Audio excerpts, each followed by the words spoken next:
गुरु माता पिता गुरु बंधु सखा गुरु माता पिता गुरु बंधु सखा तिम्रो चरणमा स्वामी मेरो कोटि प्रणाम तिम्रो चरणमा स्वामी मेरो कोटि प्रणाम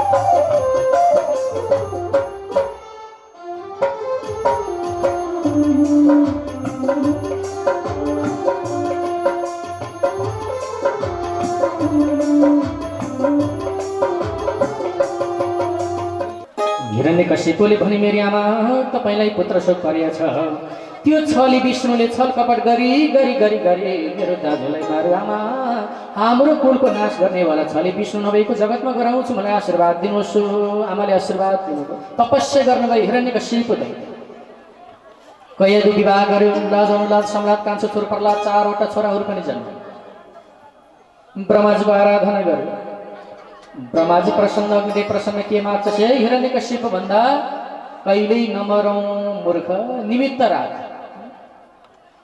केही न केही निमित्त राख नमर्ने त दिन सक्छ त्यसो भए जलमा होइन थलमा होइन भित्र होइन बाहिर होइन दिनमा होइन रातमा होइन तल होइन माथि होइन जनावरबाट होइन मनुष्यबाट होइन सुकेको बाटो होइन केवल 12 महिनामा होइन मलाई कसैले मार्न नसकोस् भन्दा तथास्तु सत्यम भवतु ते वच बाबु तेरो वचन सत्य होस् भन्दै ब्रह्मा हातमा तरबार लिएर विश्व ब्रह्माण्ड घुम्न लाग्यो पूर्व पश्चिम उत्तर दक्षिण ईशान वाद्य आग्नेय नैऋत्य 8 दिशा विजय प्राप्ति गर्यो पृथ्वीलाई दण्ड दियो सजिलै पृथ्वीले अन्नदान दिनुपर्ने खञ्जोत गर्नै नपर्ने त्यस्तो त अहिले पो चाहियो त गाउँमा खेतबारी बाँझै छ गोबरलाई दण्ड दिएर बेला बेलामा गाडाका गाडा सम्पत्ति हिरण्यकशिपुलाई तिरोको रूपमा तिर्नुपर्ने बुझाउनु पर्ने सबै व्यापारीहरूलाई जसले आम्दानीका स्रोतबाट अगाडि बढेका छन् सबैले कर तिर्नुपर्ने कर पनि एकदम म्याक्सिमम धेरै कमाएको भन् 3 भागमा 2 भाग हिरण्यकशिपुलाई बुझाउनु पर्ने 1 भागले मात्र परिवार पाल्नु पर्ने प्रकृतिलाई दण्ड दियो बेला बेलामा पानी पर्नु पर्ने आज मै हो विष्णु सबै प्रजालाई दण्ड दियो हे प्रजावासी हो आजबाट विष्णुको नाम कसैले नजप जसले विष्णुको नाम जप्छु यही हातमा भएको तरबारले टुक्रा टुक्रा पारिदिन्छ मै हो भगवान त्यो विष्णुले चढाएको जल कहिल्यै खाँदैन त्यो विष्णुले चढाएको फल कहिल्यै खाँदैन मलाई ल्याउ पाकेको फल ल्याउ म खाइदिन्छु मलाई चढाइदेऊ जल म खाइदिन्छु त्यो विष्णुले चढाएको पैसा कहिल्यै लिँदैन मलाई ल्याएर सर्वस्व चढाइदेऊ म लिइदिन्छु कहीँ न भए मूर्ख कहीँ न भए भ्रष्टाचारी कहीँ न भए पातकी कहीँ न भए आतताई म त मै जस्तो हो यो संसारमा अर्काको विरोध गर्नेवाला मूर्ख हुँदो रहेछ आफ्नो प्रशंसा आफैले गर्नेवाला महामूर्ख रहेछ हिरण्यकशिपु महामूर्ख हो पट मूर्ख मूर्खलाई नअर्थी दिन मान्छ नअर्थी सुन्न नै चाहन्छ मूर्खलाई सत्सङ्ग महिमा बतायो भने के भन्छ तैँले जति त मैले भन्छु भन्छ अपमान गर्छ यस्ताले के भन्छ यसले जति त मैले भनिदिन्थ्यो ज्ञान दिन लाग्दा 3 पटक रिसाउँछ पहिलो पटक ज्ञान दिन लाग्दा सुन्न चाहदैन नसुनेर रिसाउँछ दोस्रो पटक आदि आदि सुनेपछि रिसाउँछ भन्ने भयो सबै भन् नत्र के ल्याङ्लै गरिरह रिसाइ तेस्रो पटक सुनिसकेपछि रिसाउँछ कति न नौलो राम कहानी यो त मलाई पहिल्यै थाहा थियो के नाटक गरिरह तेरो कुरो सुन्नु छैन मलाई भन्छ 3 चोटि मूर्ख रिसाउँछ कुरो सुन्दैन अर्थी दियो भने मुन्टो घटार छ एकापट्टि फर्किन्छ मान्दै मान्दै सुन्दै सुन्दै एक्लो बृहस्पति झुटो सत्य बोल्नेवाला बृहस्पति पनि एक दिन झुटो हुनुभएको थियो एक्लै हुनुभएको थियो त्यसैले भन्ने चलन पनि छ एक्लो बृहस्पति झुटो बृहस्पति त झुटो भए मैले बोले के लागु हुन्थ्यो समाजमा कुनै दिन झुकेर आउला सत्यको विजय पक्का हुन्छ कुनै दिन आउला सम्मान गर कुनै दिन आउला मलाई सम्बोधन गर सत्य बोल्ने मान्छे सत्य व्यवहार गर्ने मान्छे कहिल्यै पछाडि नपर्नु। अहिले पछाडि परेर केही हुँदैन, भोलि तपाईँ अगाडि हो। सत्यतामा बस्ने मान्छे, असत्यतामा बस्नेको त अगाडि त पाइलो कहिले पनि हुँदैन, सधैँ पछाडि। पछाडि पनि सजिलो छ र? डर लाग्दो महाभयङ्कर भया, डर त्रास। हिरण्यकशिपु महामूर्ख विष्णु नभएको जगत गराउनका लागि अहिले दरबारमा आएर आफ्नो कान्छो छोरो प्रहलादलाई अब पठन पाठनमा पनि परिवर्तन, राक्षसी विद्या सबैले पढ्नु पर्ने, प्रजाको पालना मात्रै पढ्नु पर्ने। गुरुपुत्र सण्डारमतको गुरुकुलमा पठाइदियो छोरो। 2-3 दिन पढ्यो, काखमा राखेर सोधे, बाबु मेरो छोरो कान्छो प्रहलाद के पढ्यौ तिमीले भन त? बाबा श्रवणं कीर्तनं विष्णु स्मरणं पादसेवनं अर्चनम वन्दनम दास्यम सक्षम आत्म निवेदनम। भगवानको 9 प्रकारको भक्ति पढ्ने, विष्णुको अरू पढ्न बाँकी छ। टपक्क टिपेर फाल्दै मूर्ख बच्चा। पुत्र शत्रु अपण्डित शास्त्रले लेखेको पनि रहेछ, यो त शत्रु भएर पो जन्मेछ। हुन पनि तपस्या गर्न गएको बेलामा जन्मेको, यो त मेरो छोरो जस्तो पनि छैन। सबै फुलको बगैँचामा एउटा काँडो कसरी आयो? हे मूर्ख बच्चा, यदि छली विष्णुको नाम मेरो शत्रुको नामसम्म जमिस भने याद गर, आफ्नै बाबाको हातबाट मर्ने तेरो निधारमा लेखिएको छ। जा पढ्न। फेरि पढ्न गए। आएपछि काखमा राखेर सोधे, मेरो बाबु छोरो कान्छो अब त सुध्र्यौ होला, तिमीले के पढ्यौ भन्दा, बाबा भगवानले त सक्षम साथी पनि भन्नुभएको रहेछ, म त साथी बनिसकेँ, तपाईँ पनि विष्णुसँग साथी बन्नुहोस्। अपराधी अधर्मी जुन शत्रुको नाम नजबने त्यहीको नाम पो जप्छ होइन। त गुरु कष्ट गुरु ल्याउ, गुरुपुत्र सन्दर्भक लिएर आऊ। बिचरा त्यो गुरुको दारीसँग झुन्डिन थाल्यो है, कहीँ नभए गुरुको नाममा कलङ्क। मैले यो पढाउ भने हो। गुरु हात जोडेर बिन्ती गर्छन्, महाराज पाठ्यक्रममा पनि छैन, मैले पढा पनि छैन, हजुरको राजकुमारै यस्तै हुनुहुन्छ, मैले के गरौँ? विष्णु विष्णु विष्णु जपिरहनुहुन्छ। बाबु तिमीलाई कसले सिकाएको भन्दा, मैले त गर्वबाट नै विष्णु विष्णु जप्न सिकेको भन्नुहुन्छ, मैले के गर्नु? ठिक छ, अब मेरो छोरोलाई राक्षसी विद्या पढाउने एकचोटि चानस दिन्छु, नत्र गुरु पनि भन्दिन, दारी जुगा उखेलेर देश निकाला गरिदिन्छु। हस् हजुर भने। आफ्नो छोरो उस्तो छ, बिचरा ती बाहुनलाई झम्टिन्छ है, कहीँ नभए अपराधी। पढ्न गए। के पढ्यौ त बाबु भनेर फेरि पनि तेस्रो पटक छोरोलाई सोधेको हो। अरू त मैले सबै पढी मेरो बाबा, भगवानले त भन्नुभएको रहेछ, अहम भक्त पराधीनम, दुःख परेको बेलामा विष्णुले आएर उद्धार गर्नुहुन्छ रे बाबा। मलाई त दुःख परेको बेलामा विष्णुले आएर उद्धार गर्नुहुन्छ, तपाईँ पनि विष्णुको नजिकै बस्नुहोस्, विष्णुले तपाईँलाई पनि उद्धार गर्नुहुन्छ। अरे मूर्ख बच्चा, यो सेना हो, यसको नामसम्म पनि सुन्न चाहन्न, अनुहारसम्म पनि हेर्दिन, लगेर मार्दौ यसलाई। महाराज आफ्नै छोरोलाई मार्ने आदेश दिनुभएको छ हजुरले। छोरो होइन मेरो, यो चुप लागेर लिएर मारिदौ, होइन भने हिरण्यकशिपुको हातबाट सेना तिमीहरूको मर्ने दिन आउँदैछ ल। बिचरा गरले गए प्रहलादलाई लिए।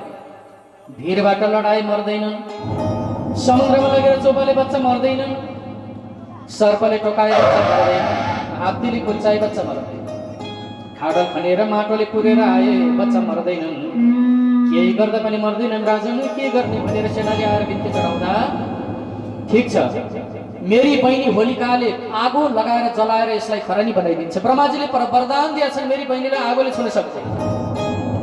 होलिका भन्ने बित्तिकै होलिका आइ, बहिनी माइती बचाउनका लागि तिम्रो भदालाई मार्दौ त आगो लगाएर जलाएर। पापिनी होलिका आज माइतीलाई सिद्ध्याउनका लागि आफ्नै भदालाई मार्न भनेर काखमा राखेर आगो लगाएको हो। आगोले होलिकालाई जलाएर खरानी बनाइदियो, तर प्रहलादलाई आगोले छुन सकेन। हिरण्यकशिपु बौलाउन थाले, हे ब्रह्माजी, नाम जप्ने बित्तिकै ब्रह्माजी आउनुभयो, तिम्रो वरदानले काम गरेन मेरी बहिनीलाई, आज मेरी बहिनीलाई आगोले छुन नसक्ने भनेको कसरी चला?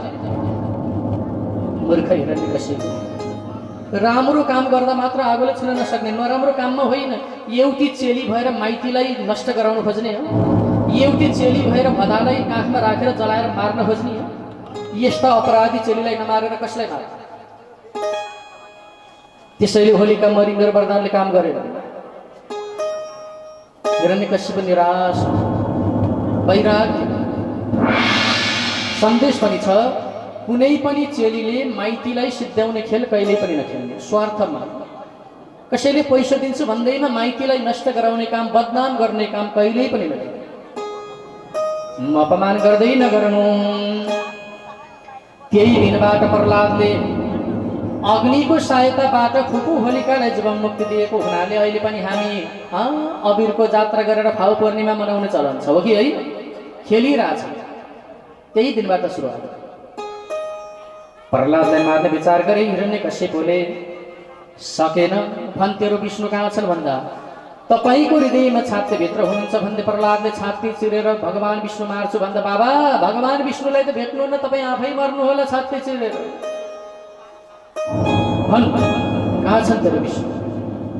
पानीमा पनि विष्णु, ढुङ्गामा पनि विष्णु, माटोमा पनि विष्णु, काठमा पनि विष्णु, विश्व ब्रह्माण्डमा पनि विष्णु, भुसुनाको आत्मामा पनि विष्णु, तपाईँको आत्मामा पनि विष्णु, मेरो आत्मामा पनि विष्णु, यही माटोको खम्बाभित्र पनि विष्णु। तेरो विष्णु यही माटोको खम्बामा हेर, तेरै अगाडि तेरो विष्णुलाई कसरी मार्छु अनि तँलाई मार्छु। तरबार लगेर माटोको खम्बामा प्रहार गर्ने बित्तिकै भगवान आदि बाघ आदि मान्छेको अवतार लिएर डरलाग्दो अवतारबाट प्रकट भई बसियो, जसको नाम हो नरसिंह। बोले नरसिंह अवतार भगवानको हो। लडाईँ गर्यो। हिरण्यकश्यपले जित्न सकेन भगवान नरसिंहलाई। टपक्क टिपे। बिरालोले मुसा खेलाए जस्तो खेलाइ मार्न तयारी हुनु भएको थियो। ए जनावर पख, ब्रह्माजीले दिएको वरदान छ, मूर्ख भनिके छ। भित्र होइन बाहिर होइन भन्यो। ढोकाको सङ्घारमा भगवानले राख्नुभयो। आकाशमा होइन पातालमा होइन भन्यो, भगवानले काखमा राख्नुभयो। दिनमा होइन रातमा होइन भन्यो भगवानले, केवल सन्ध्याकाल बेलुकाको प्रहर पार्नु। हतियारबाट होइन भन्यो, हतियारलाई पनि छोड्नुभयो, आफ्नो नङलाई हतियार बनाउनु। मान्छेबाट होइन जनावरबाट होइन, त्यसैले आदि बाघ र आदि मान्छे बन्नुभयो। 12 महिनामा होइन पुरुषोत्तम महिनाको तयारी गरेर हिरण्यकश्यप भन्ने दैत्यको छाती चिरेर भगवान परमात्मा भक्त प्रहलादको रक्षा गर्नका लागि नरसिंह अवतारले दैत्यराज हिरण्यकश्यपको आत्मा वैकुण्ठ पुर्याइदिनु भयो। बोले हिरण्यकश्यप मर्दन भगवानको हो। अन्तिममा कसैले सम्झाउन नसकेको तेजलाई भक्त प्रहलाद खोजेको भन्ने बुझेर प्रहलाद नजिकै जानुभयो भगवान परमात्मा नरसिंह। अब प्रहलाद तिम्रो बाबालाई मारी मैले तिमी नरौ है, कता कता तिम्रो अनुहार अँध्यारो भइरहेछ। बाबाले जीवन मुक्ति पाउनुभयो, तिम्रो बाबा पापी हो, अपराधी हो। आजबाट तिम्रो मैले बाँकी 7 पुस्ता मार्दैन, मैले रक्षा गर्छु। जाऊ बाबाको संस्कार गर, आमालाई सम्झाऊ, दाजुहरूलाई सम्झाऊ, तिमी ज्ञानी छौ, तिमी मेरो सच्चा भक्त पनि छौ। नरौ है, मेरो बाबा नरक जानुभयो कि चिन्ता नगर है, मेरो हातबाट उद्धार भएर वैकुण्ठ गइसक्यो। मैले मार्नै पर्थ्यो, बाबाको मृत्यु मेरो हातबाट आजैको दिन यही समयमा थियो, त्यसैले मैले मारी। भक्त प्रहलाद नरौ है, सम्झाए। अन्तिममा प्रहलादले कृष्ण धर्मको बारेमा ज्ञान दिएर नरसिंह अवतार परमधामपट्टिको सवारी। अहिले भक्त प्रहलादले संस्कार कर्म पिताजीलाई तारण तोरण गरेर सबै प्रजालाई अकर्म गर्न राखेर एउटै मात्र सन्देश दिन लाग्नु, मेरो प्रजा हो, मैले गरेको केही भन्दै नभन है, म त मै हो जस्तो नगर है। मेरो बाबाले म त मै हो भन्थे, म जस्तो कोही पनि छैन भन्थे बाबाले। कति कर उठाएर सबैलाई रोएर सम्पत्ति जम्मा गरिएको मेरो बाबाले जाने बेलामा केही लानु भएन, त्यही एउटा सेतो टालो हो। मैले सर्वस्व लान्छु, कसैले नभन मेरो प्रजा हो। अर्कालाई अत्याचारी गरेर अधर्मले कमाई गरेर नजमाऊ है, सत्यताले कमाएर बरु 1 रुपैयाँ कमाऊ, अधर्म असत्यताले करोडौं नकमाऊ है। शान्ति दिनु रहेन, जसरी मेरो बाबालाई शान्ति दिए म नभन है, मैले गरेँ नभन है, केही पनि गर्न भ्याइदो रहेनछ। आयु त रहेछ 100 वर्ष, 50 वर्ष सुतेर गयो गर्न मिल्दैन, मिल्छ गर्न मिल्दैन। राति कसले के गर्छ, केही गर्न मिल्दैन। 50 वर्ष यत्तिकै गयो, काटियो। बाल्यकालको 20 वर्षसम्मको समय भनेको अल्लारेपन हल्लेर खाने बुद्धि आउँदैन, त्यो 20 वर्ष पनि गयो। 70 वर्ष 80 वर्षबाट 100 वर्षसम्मको 20 वर्ष एउटै थालामा पर्ने लट्ठीको सहायताबाट आँगनमा वरिपरि गर्ने केही गर्न सकिँदो रहेनछ। त्यो 20 वर्ष पनि जाँदा 90 वर्ष गयो। अब बाँकी कति छ? 10 वर्ष। विवाह आदि कर्मबाट सन्तानलाई सृष्टि गर्ने, पढाउने, राम्रो भविष्य बनाइदिने बच्चा। गृहस्थीको धर्म मान्ने, देवता ऋषि र पितृको ऋण तिर्ने बेला त्यही, यज्ञ गर्ने बेला त्यही, नियममा व्रतमा बस्ने बेला त्यही, तीर्थयात्रा गर्ने बेला त्यही, बिरामी भएर हस्पिटलको बेडमा गएर सलन चढाउने बेला पनि त्यही हो। त्यही 10 वर्षको बिचमा हो। हामीले केही गर्न पनि भ्याउँदैनौँ, केही गर्न पनि सक्दैनौँ। त्यसैले मैले गरेको भनेर कसैले नभन, मेरो प्रजा हो। मेरो बाबाको सबै व्यवहारबाट मैले बुझिसकेँ, यही सन्देश मैले दिन चाहन्छु। केही भ्याइदो रहेछ त गर्नु, आयु रहेछ त, 90 वर्ष त यत्तिकै जाँदो रहेछ। अहिलेको बजेट हुन्छ नि, 20 लाख पऱ्यो भने यता काट्यो उता काट्यो, मिसिन लाग्यो 2 घन्टा 4 घन्टा। बजेट त 20 लाख हो नि, यता र उता काट्दा काट्दै काम हुन्छ 2-4 घन्टा। त्यस्तै आयु छ 100 वर्ष, यता काटकुट उता काटकुट, तर काम केही नहुँदो रहेछ, नभ्याइदो रहेछ भनिकन प्रहलाद भक्तिले गृहस्थी धर्म आचार संहिताको बारेमा सन्देश दिएर, दान धर्म कर्मको बारेमा विस्तार गरेर भागवत सप्तम स्कन्द 15 अध्यायले पनि सुसम्पन्न। बोलो भक्त प्रहलाद भगवानको हो। जय राम। कति दयालु, कति दयालु वृन्दावनको काले कृष्ण, कति दयालु, दयालु, कति दयालु वृन्दावनको काले कृष्ण, कति दयालु, दयालु, कति दयालु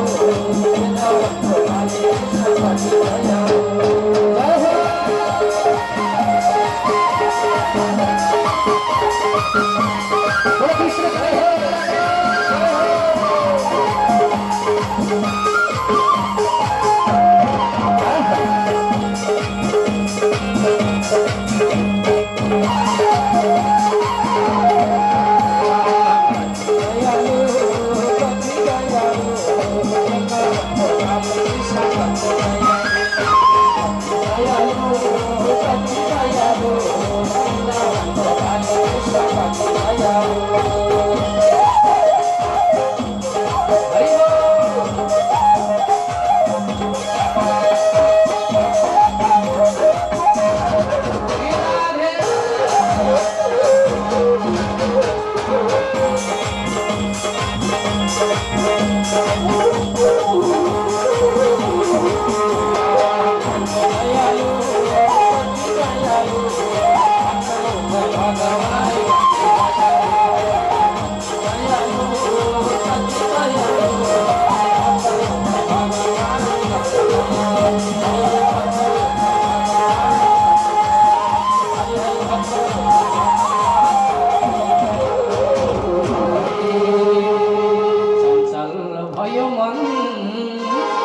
चञ्चल भयो मन, लैजाऊ कृष्ण वृन्दावन, चञ्चल भयो मन, चञ्चल भयो मन, चञ्चल भयो मन, लैजाऊ कृष्ण वृन्दावन, चञ्चल भयो मन, चञ्चल भयो मन, चञ्चल भयो मन, लैजाऊ कृष्ण वृन्दावन, चञ्चल भयो मन।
Bye.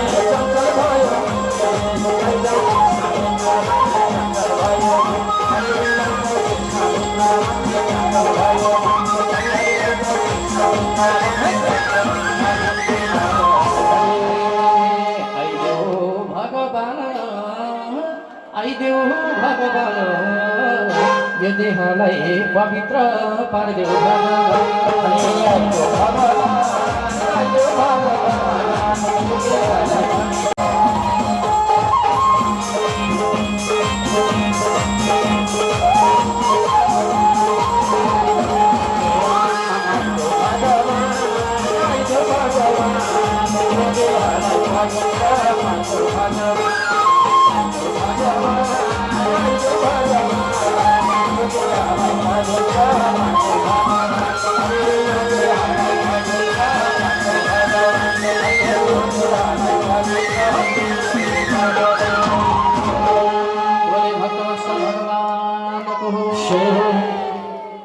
ज्ञान विस्तार गर्दै जाँदा तत्र तु प्रथमोऽध्याय स्वयं चरुचिष्ट था उत्तम स्तम षष्ठ्यति चत्र मनु निरूपणम 4 मनुका वंश विस्तार गर्दै जाँदा स्वयं भवस्य गुरु वंश विस्तारछत यत्र विश्व सिर्जाम सर्ग मनु नेपद सुनः पहिलो स्वयं भव नाम गरेका मनु दोस्रो चरुचिष्ट नाम गरेका मनु तेस्रो उत्तम नाम गरेका मनु चारो तामस नाम गरेका मनु यिनै चारौं मनुका पालामा भगवानले एउटा अवतार दिनुभयो श्री हरिको नामबाट संकटमा परेको गजेन्द्र भन्ने हात्तीलाई पनि भगवानले जीवन मुक्तिको दान दिनुभयो। परीक्षित भन्ने राजाले प्रश्न गर्नु यो कलीमा मान्छे जान पाउँदैनन् वैकुण्ठ मान्छेको आत्मा हात्तीको आत्मा कसरी गयो सुन्न मन लागेको छैन। गज इन्द्र इति गजेन्द्र एउटा हात्ती थियो जसको नाम गजेन्द्र 50वटी श्रीमती त्यसको सानमान कति उहिलेका त उस्ता अहिलेका कस्ता 50वटी श्रीमान 150वटा छोरा बन्धुवर्ग आदिको साथमा अगाडि बढिएको गजेन्द्र नाम गरेको हात्तीलाई 50वटी श्रीमतीले भनेछन् मेरो स्वामी आज त हामी पनि घुम्न जाने हो भन्दा कहाँ जाने सरोवर भन्ने नदीको जल पवित्र छ ती जाने स्नान गर्ने जल क्रीडा गर्ने हनीमून मनाउने चलन पहिलादेखि अहिले पनि चलिरहेको रहेछ है। कोही पहिलाका जङ्गलमा जाने तीर्थयात्रामा जाने भन्थे अहिलेका चाहिँ चन्द्रगिरी जाने पोखराको फेवातालमा डुङ्गा सरेर के को दुलन फर्किने के को 5 रात के को 16 रात दुलन फर्किने बेलामा चन्द्रगिरी 5 रातमा पोखराको फेवाताल हो कि है 16 रातमा सिन्धुलीगढी पहिलादेखि नै चलेको नियम रहेछ। गएको सरोवरमा गएर सबैले जल क्रीडा गरेर बाहिर निस्के तर गजेन्द्र भन्ने हात्ती निस्किन लाग्दै एउटा गोहीले क्वाप्प टोकेर बस्यो। लडाईँ गरे घमासान लडाईँ परे कसैको हारजित भयो। श्रीमतीले उद्धार गरेनन् छोराहरूले छोडेर गए बन्धुवर्गले छोडेर गए नाता कर कुटुम्बले छोडेर गए। आज गजेन्द्र भन्ने हात्ती पानीको बिचमा एक्लै भयो समुद्रमा। अब यो संसारमा आफ्नोको रहेछ आफ्नो भए त सङ्कट पर्दा पनि बस्थे आफ्नो भए त दुःख पर्दा पनि बस्थे। आज दुःख परेको बेलामा त सबै दाएँ बाएँ लाग्दो रहेछ जसलाई परे त्यो एक्लो बन्दो रहेछ। मर्ने अवस्थामा चिन्तन गरे भगवानको हे भगवान हे परमात्मा मलाई बचाइदिने कोही छैन तपाईँ नै हो अन्त्य नारायण स्मृति हे अन्तिममा तपाईँलाई मैले सुने। भगवानको नाम लिने बित्तिकै विष्णु भगवान गरुडमा चढेर आइबक्सियो त्यही सरोवर नदीको किनारमा। गजेन्द्र हात्तीले त्यही सोडबाट एउटा कमलको फुल टिपेर भगवानको शिरमा चढाइदियो। हामी कति पछाडि छौँ मन्दिरको बाटो भएर हिँड्दा मन्दिरमा एउटा फुलसम्म हामी चढाउँदैन। अब हात्ती र हामीमा कति फरक छ अब तुलना गर्नुहोस्। एउटा हात्तीले भगवानको चिन्तन गर्छ हामी कलिका मनुष्यले गर्दैनौँ हामी कति पाइला पछाडि छौँ। अब यहीँबाट प्रश्न उत्तर चिन्ह खडा हुन्छ। हात्तीले कमलको फुल चढाएर त्यही सोडबाट पशुले गर्नुपर्ने काम कर्तव्य अनुसार साष्टाङ्ग दण्डवत गरे भगवानले चक्र प्रहार गरेर गोहीको शिर च्वाट्ट काटिदिनु भयो। हात्तीको पनि उद्धार गोहीको पनि उद्धार। त्यही गोही अहिले गन्धर्वराज राजकुमार बनेर आज्ञा गर्यो मलाई बिदा दिनुहोस् भगवान भन्दा 35 भन्दामा हु नाम गरेको गन्धर्व देवल ऋषिको तपस्या भङ्ग गर्दा मलाई श्राप दिएर गोही बनाइदियो। आज मैले उद्धार पाइ म जान्छु है भन्दा बाबा आजबाट यस्तो काम कहिले नगरौँ। गए गन्धर्व। हात्तीले नक्कली राजाको रूपबाट बनेर दर्शन दिएको हुनुहुन्थ्यो भन्दा द्रविड भन्ने नगरमा राज्यमा राज्य चलाउनेवाला मेरो नाम हो इन्द्रधुम्न राजा। एक दिन कुलायचल नाम गरेको पर्वतमा बसेर तपस्या गरिरहेको अगस्ती भन्नेवाला ऋषि आउनु भएछ। मैले गुरुलाई सम्मान गर्न सकिनँ। दुर्वासा गुरु पनि सँगै आउनु भएको थियो। मैले गुरुहरूलाई सम्मान गर्न सकिनँ, आसन दिन सकिनँ, माला जप्दै थिएँ। हात्तीको जस्तो व्यवहार गर्यो भनेर मलाई श्राप दिनुभयो। हात्ती भएर जानु परोस्, मूर्ख रहेछ। म हात्ती पनि तपाईँको कृपाले उद्धार पाएँ, म जान्छु है। अरे भक्त, अहिले कलीमा मान्छेले मेरो सम्मान गर्दैनन्, मलाई भगवान मान्दैनन्, तिमी जनावरले मानेका छौ, जानु पर्दैन। अब तिमी जान्छौ वैकुण्ठ। यो शरीर छोडेर आत्मा मेरो साथ हो। आत्मालाई त्यो शरीर नष्ट गराएर हात्तीको आत्मालाई चढाएर भगवानले विराजमान बनाउँदै वैकुण्ठ सवारी। बोले गजेन्द्र मोक्ष भगवानको हो। अब गोही को थियो त? किन गोही बनेर बस्नु पर्यो? गुहनाम गरेको गन्धर्व त गोही रहेछ। अब त्यहीँ बस्नुपर्ने कारण के हो? गोहीको शिर काटिनु पर्ने कारण के हो? यो भागवतले भनिदिए छैन। भागवत रहस्यबाट ल्याएको छु, सुन्नु। सरोवरको किनारमा एउटा बेलाउतीको वृक्ष थियो। बेलाउती भने त थाहा होला, अम्बा थाहा छ? बेलाउतीको वृक्ष। त्यही बेलाउतीको वृक्षमा बानरहरू आउने, फल खाने, रमाउने गर्थे। हाँगा हल्लाएर भैमा झारिदिन्थे। त्यही गोहीले पनि आएर दिनदिनै बेलाउती खान्थ्यो। एक दिन बेलाउती लिएर गएछ आफ्नो श्रीमतीलाई पनि समुद्रको बिचमा लगेर खान दिएछ।